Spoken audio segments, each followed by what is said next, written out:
As we go on to another big topic, that's the City Oilers. The departure of the three key players, Tony, Jimmy, and James Okello.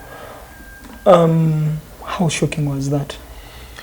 Well, given your closeness to the players. Well, there were signs. There had been signs for a while that there would be some unrest. For it to be a mid-season 3-man departure, I don't think most of us saw that coming. True. We saw the signs that there was some disharmony, but to think that those guys would up and leave in one moment with immediate effect, like Tokatwiti. I didn't think that was going to happen. That's also mostly because I know the guys who run City Oilers and I know how usually neat they are. So I thought they would nip something like that in the bud. And even though it happened eventually, you saw how quickly they pulled the troops back together and they have won every game in the second round. Now, for me, here is my worry. Those three were the leaders of the team, the most experienced three without Ben Komakech. You always feel their presence in the playoffs. True. That's when they were who they were in the playoffs. And now we are going into the playoffs. While Oilers haven't been shaken at any one point, they have still continued and won games. Since their departure. Since their departure. We are now going into the time of the season where those three are most important, where the leadership of those players is most important, where they have a level they can go to that the rest of the league can't meet them. So are we going to find out? We are going to find out if Oilers remaining with all the young players, because they kept all the young players, the fresh legs, and therefore have won games up until this point. Was it a better coup for them to stay with the young players? Can they now show that they could win themselves off of the older guys and rebuild the team around, like you saw they elected new leadership, Fayed and Ivan? Is this crop now good enough to switch up things, instantly win, like not miss a beat in the playoffs, just like they would have if these older guys were still there? We are going to see the importance of the event that took away the players. We are going to see it now in the playoffs. We are going to find out in the playoffs how important those three were and who was right. Whether those players, because you know, in sports, the victor is the one who is right. Yes. If a coach subs you and you don't like it and puts on another guy and that guy balls, the coach was right. I remember that incident in football was it Sam Mido when he was taken off by Shehata. I think it was AFCON that Egypt win AFCON title winning team. The guy with which he was replaced with is the one who scored. Yeah. So now and the coach had the last now laugh. If Oilers go into the playoffs and shut everyone up like they have done in the whole second round since they returned from Bal, then now you can't make any argument that those three were not, it was not the right time for them to go. Before we discuss this in depth, maybe let's talk about how good these players have been for City Oilers. We'll start with 9 championships in 9 years. With James Okello. Yeah. Because he's the cornerstone. He's the one on whom the franchise was built. He was there before the team came. Yes, when it was still Wazee Oilers, basically. When he was in Crane High, he played for them in the lower divisions, both Div 2, Div 1, and promoted the team to the NBL, and has been there every day since. So every success that they have had has his name on it. So in my book, that's the greatest player of the Oilers. Then we go to Jimmy Enabu, because Jimmy Enabu is Jimmy Enabu. While he may not be, he may not have been there as long as Okello, but he has been there for all their NBL years. He was falling out with power at that point when Oilers were promoted to the NBL. He was on the bench of power and comfortably there, and got his opportunity to go and run his own ship. Went there, joined by Kami Kabange, and they've And then they've driven this thing to where it is now a monster that is steamrolling all of us, and what he has been able to do on the national team and whatever. And then you have Tonny Drilleba. There is this story that I was told that City Oilers wanted to bring Magaiva Podong from Power, but they instead went for, was it for Jimmy It is a story that is usually told by Silva Rugambwa. He said after, because Bushcoat and Oilers had played each other in the final of Div 2 and in the got promoted together, and in the final of Div 1 got promoted together. So Oilers through Silva Rugambwa approached Magaiva and asked him to come to Oilers. To join the Oilers. To join the Oilers. Magaiva said he wanted to win immediately. So he was going to Power. Oilers, however good they were at that time. Warriors had won the season before. Yes, 2012. Yes. Then so, Power had won 2011 and 2010. No. Yes, 11 and 10, and then Warriors had won 9. Power had won 8. Falcons won 7. Marines 6, Falcons 7. Power 8, the year Okello died, Wilbrod. Rest his soul in peace. 2009, Warriors win it. 2010-11, Power back to back. Then Warriors 2012. So Magaiva says, I'm going to Power. It is more likely to win now than you guys. Than you, the newcomers. Understandable. So the newcomers go and get Jimmy instead. Because Koma came later. Koma came, I think, in 2014 after the second season. So yeah, Magaiva stays in Power. These guys go on to win 9 in 9. Tonny Drilleba. Yes, Tonny Drilleba, who jumped onto the ship, I think, after the team had won, is it 4 or 3? Let me tell you something funny about Tonny Drilleba. Tonny Drilleba was offered a scholarship at UCU. He came to UCU after A-level. He was at Mengo? Mengo, yes. He came to UCU, tour of the campus, played one pickup game, dunked on our captain at the time, who was Martin Okwako, and then left Mukono and never came back. Told us, I'm not coming, I'm going to Makerere. Got government scholarship, got government sponsorship. I think he got 24 or 23 points.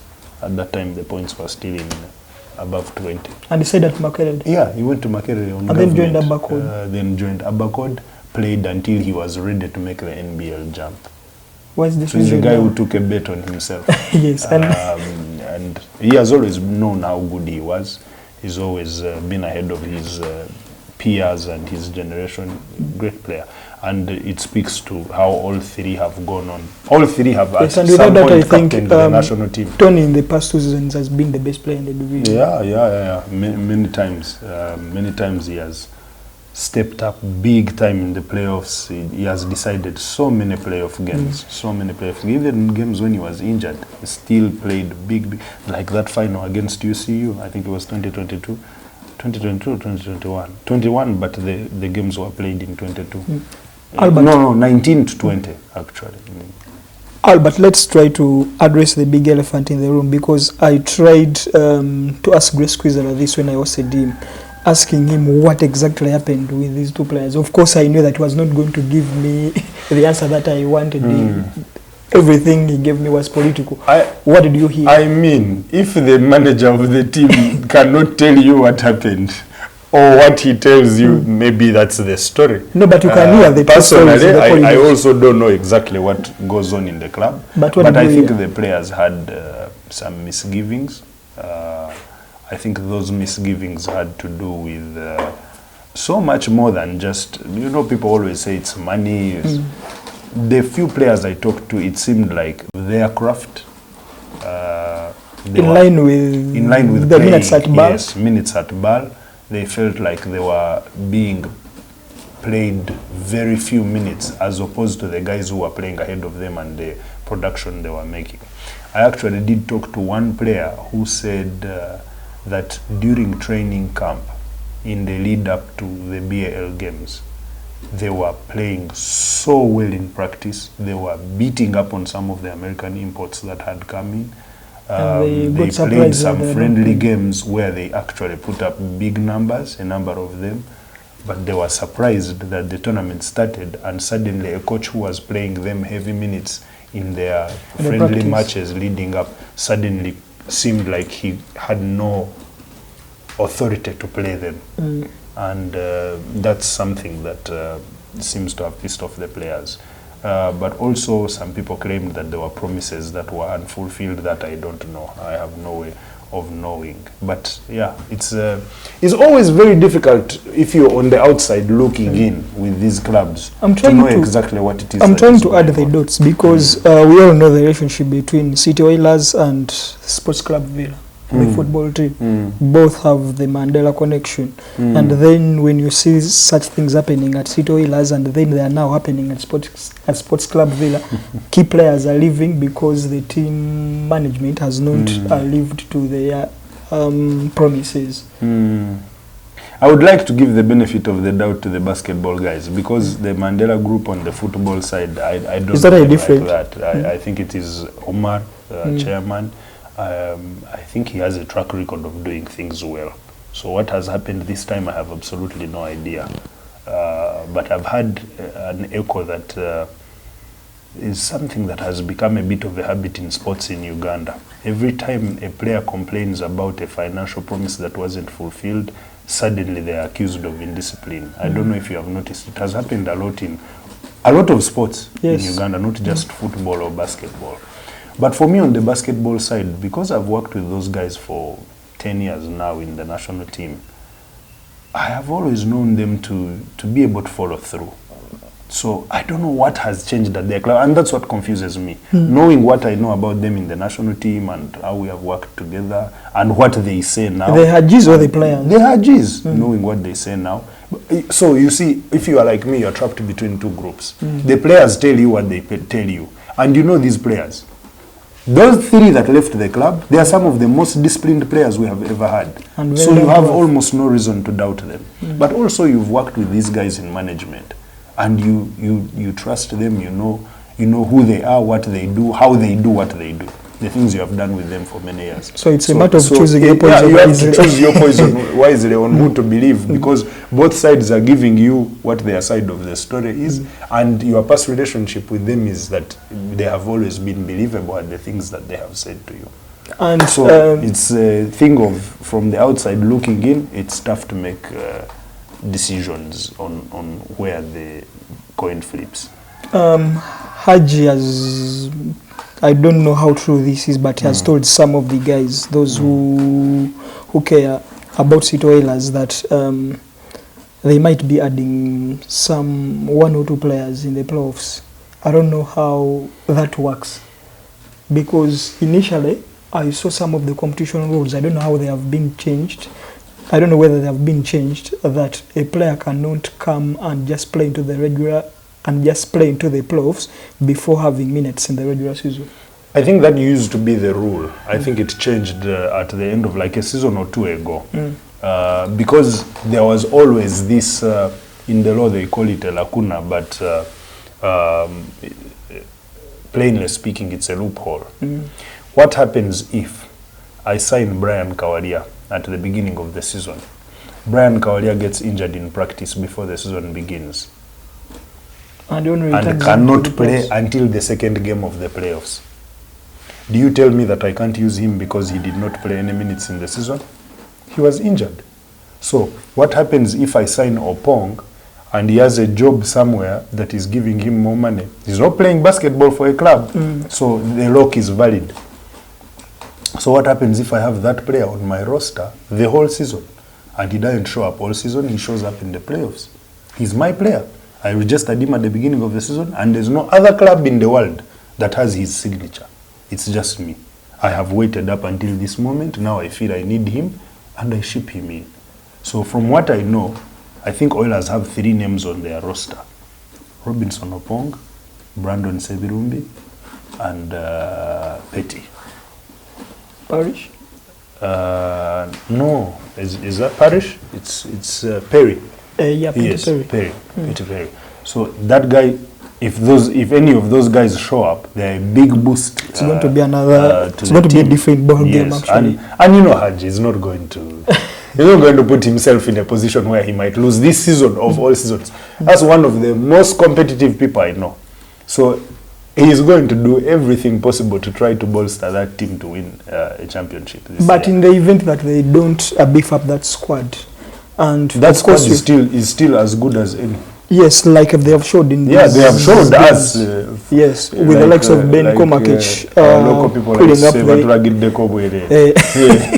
So we dive. Ben is 38 and nobody can guard him still. We dive deep into the playoffs roster. Yeah. Sea Oilers start with Kampala Rockets. Sweet. I'm making your work easy. They are not giving the likes of Wakuwai, Pautozias, Cucumber any chance. They are not winning a game. Because these quarterfinals are played on the best of three. My brother, they are not winning a game. We move. Then the other one is KIU against. Let me just. JKL? No. Let me. KIU our savior. Let me just. Yes. Then the other one is KIU. Jetty Jaguars. I think Jetty Jaguars has been one of the most impressive sides in the regular season. With Agas, who's in my opinion the best offensive rebounder, the MVP of the regular season. Great kid. 2-0. Sud is watching this, your man. You want me to text him instead? Shock me, please. I will be seated courtside as a neutral. No, actually, in a KIU Jetty Jaguars game, I'm not neutral. Half of Jetty Jaguars is UCU, both players and ownership. So I will be rooting for them. But my guy, you are going to have to shock me. Then Blazers, our savior. 2-0.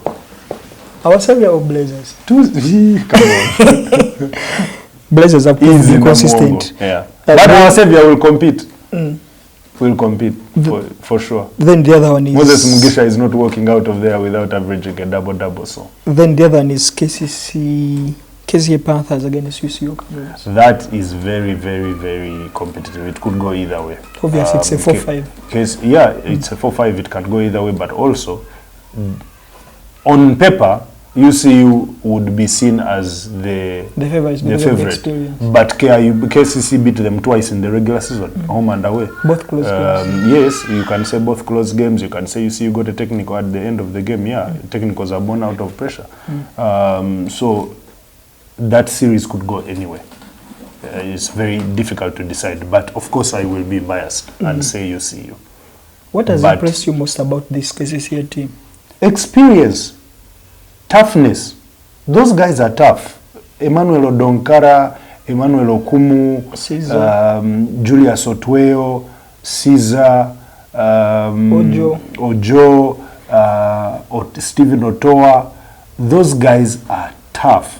And they have a kid off the bench, Sebi, who can come off the bench and hit 4-5 threes. I think he's really played in the second round. Even in the first round he was there, but he didn't play much. But he has an impressive shot. He's a good shooter. Yes. If he comes off a proper pin down and catches the ball in the shooting pocket, you are in trouble. There is a game he shot lights out. And every time a team has a guy who can come off the bench and knock down a 3 or 2 when they need them, that's always a threat, because then it can decide a close game.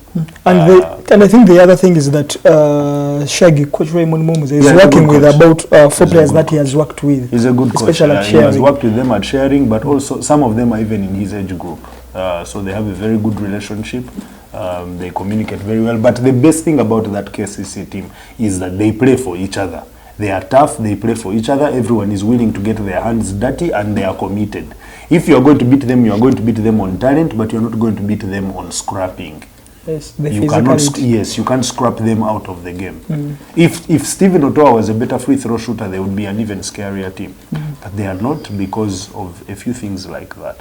And but if UCU doesn't show up with their A game, it will get ugly quickly. And I think that KCCA team is well facilitated. Oh yes, they don't seem to be complaining.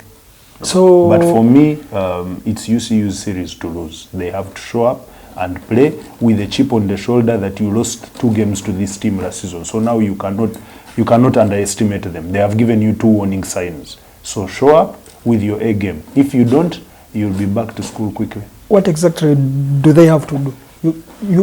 UCU, if they are to knock out. Don't turn the ball over. Rebound better defensively and offensively. Just clean up your boards. do your job. You have, but those are where UCU has been losing games. The things that are obvious. We had 42 turnovers against Ndeje. Those are the things where UCU has been losing games. If you don't turn the ball over, if you rebound the basketball, if you make your free throws, that team is talented enough to win every game in that series by 15 points if they do those things right. Then I think we quickly go to the women division. Yeah.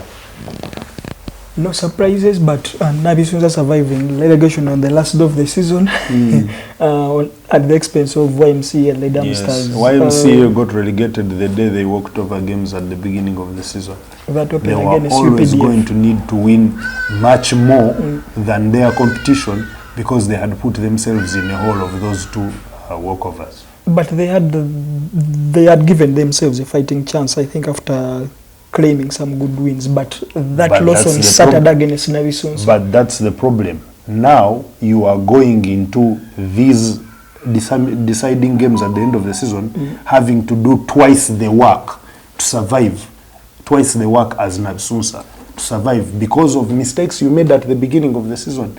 Because if they did not have those walkovers at the beginning of the season, they could lose to Navisunza and still stay in the league ahead of Navisunza because they had a win more than Navisunza. But they had put themselves in a hole by losing those. You saw how a walkover almost relegated UCU last season. Because a walkover means that you are working at -2 on everybody. Even when you, because when you lose games, they give you 1 point. Yes, but you are playing without those 2 points. Yes. And basically you're having to do double the work against everybody. And that is a very huge mountain to assail. You then have to win 2-3 more games than your competition for you to stay in the league, and now you make it worse by losing to your direct rival. That's what worked against Power. Every team they were contesting with in that relegation battle beat them. Livingston beat them twice, JKL beat them by a bigger margin, Kampala Rockets beat them.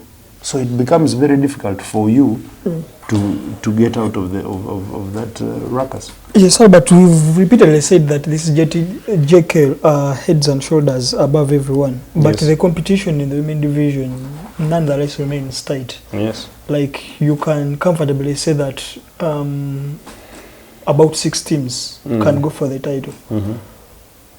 But it's not easy. That ended as soon as JKL signed Jen Asinde. Yes. Any slither of hope that was there was tied up on that day. As soon as JKL signed Asinde, the conversation went out of the room. Now, has the Lydia deal gone through for KU? No, it hasn't gone through. I don't think she will be playing. I think it was decided further back before today.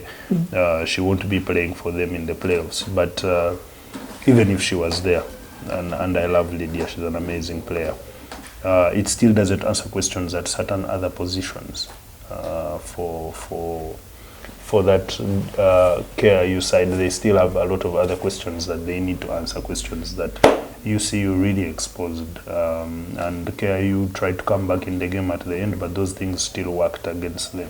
For me,